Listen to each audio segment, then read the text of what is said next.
When starting off to learn Ice Climbers in Melee, it can be very difficult to know what to learn due to the number of character-specific techniques that apply to them. This video will include advice on what order to learn techniques in and stress important techniques that are vital to master in order to utilize the Ice Climbers effectively.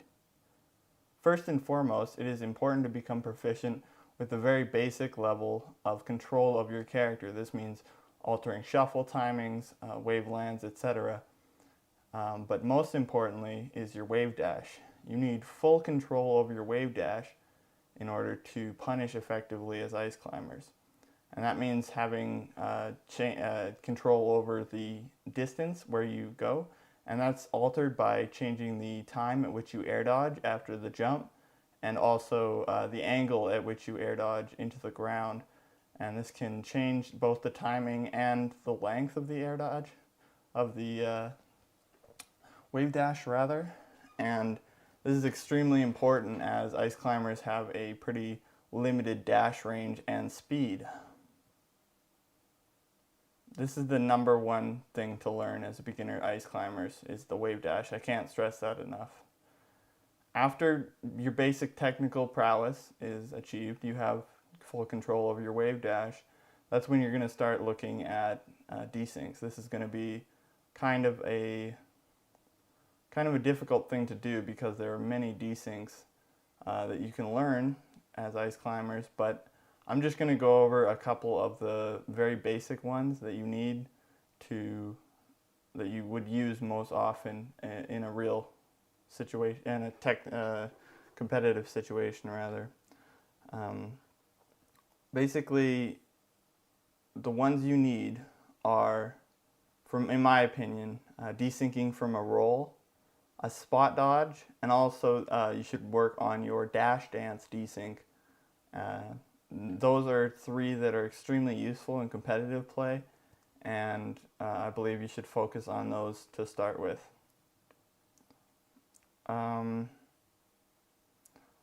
These are often used for setting up desync walls, like with the blizzards and ice blocks. So they can be extremely important, especially in some of the lower tier matchups where you can literally wall out your opponent and get free wins off of that. Everything I've said so far has been pretty standard advice for Ice Climbers when they're beginning, but I have an opinion on wobbling. I think is very important to new Ice Climbers to hear. I'm not sure if it's exactly the right thing to do, but from my experience, I've seen some things that tell me that you shouldn't wobble as a beginner's Ice Climbers player. Having a good knowledge over your other grab punishes is one thing that will really net you a lot of wins at a higher level, but any player with a good sense of rhythm should be able to, and some control over their nerves, some experience, should be able to wobble in a tournament setting. And this can lead to really good effect, really good placings right away, without having any real experience in the game competitively. This is a really big problem for a lot of new players I see, because they build up their ego that they can beat these higher level players and eventually reach a wall where players are just baiting out their bad habits to try and get grabs and then abusing that, and it can feel almost impossible for a Ice Climbers that is mainly focused on wobbling in the neutral to get out of that mindset. And that's why I suggest all beginner Ice Climbers players learn all of the chain grabs, all of the down throw dare, all of the re-grabs, everything that's with the Ice Climbers grab game before wobbling, as it doesn't seem to be that difficult if you have a good sense of rhythm.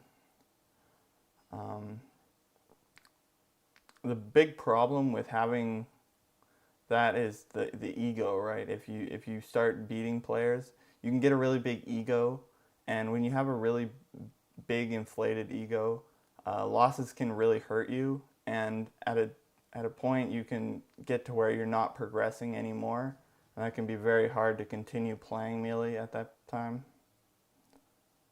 That was just my experience starting off with ice climbers. I was always focused on the grab combos to be starting with. It wasn't wobbling, but it was like down throw dare, etc. Last piece of advice I will offer to you guys is to be creative and try new things in your gameplay. We have many tools for creativity in our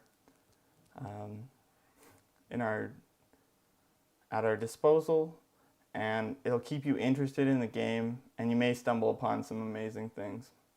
So thank you guys for watching, and take care.